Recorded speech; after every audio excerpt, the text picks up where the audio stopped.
घर के छोड़ के चल एलिए स्वामी, वही घर में केना प्रवेश करबे।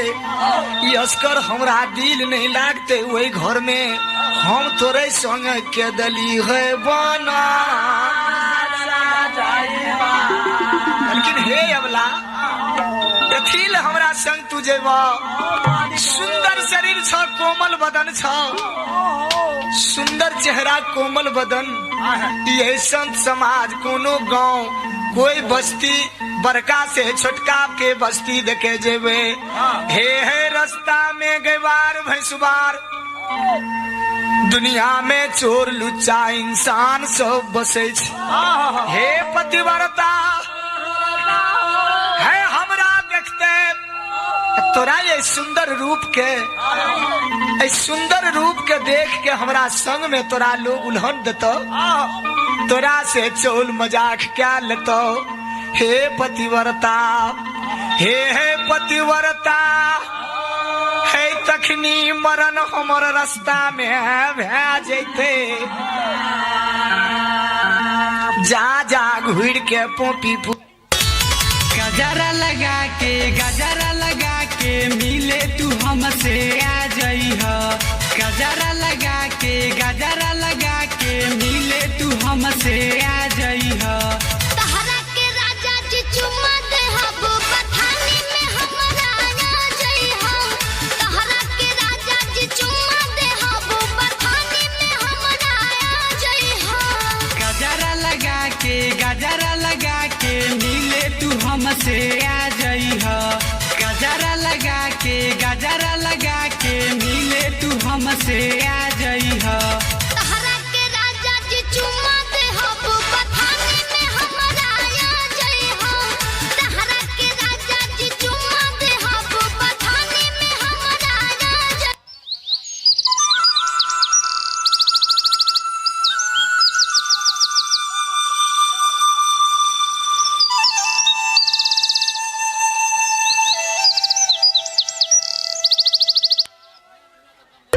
अब बात न हमसे हुई, सुनाए मोर करे जा। अब बात न हमसे हुई, सुनाए मोर करे जा। देले बड़ा तू जवन मोबाइल के ले जा।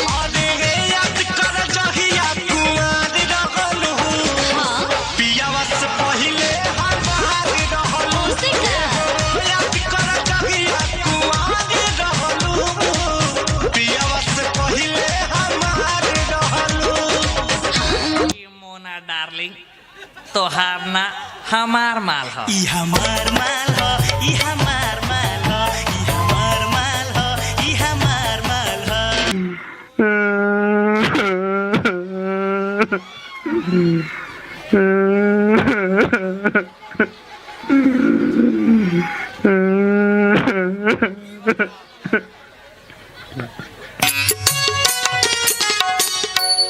बिछुरा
तेरी आवाज में छोरे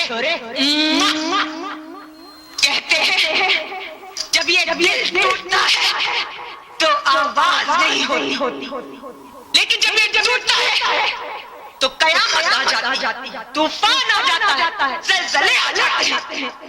तेरी आवाज में वो दर्द है, तेरी आवाज में वो मोहब्बत है।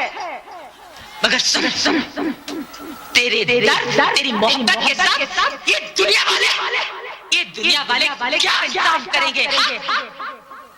तू तड़पता रह जाएगा, दौड़ता रह जाएगा, ये देखते रह जाएगी दुनिया। सुनो, तुम आज और आज मुद्दत के बाद ये पगली दिल खोल कर नाचेगी। सागर ये पार हो जाई, कथा पुरानी है भ्रट जुग की।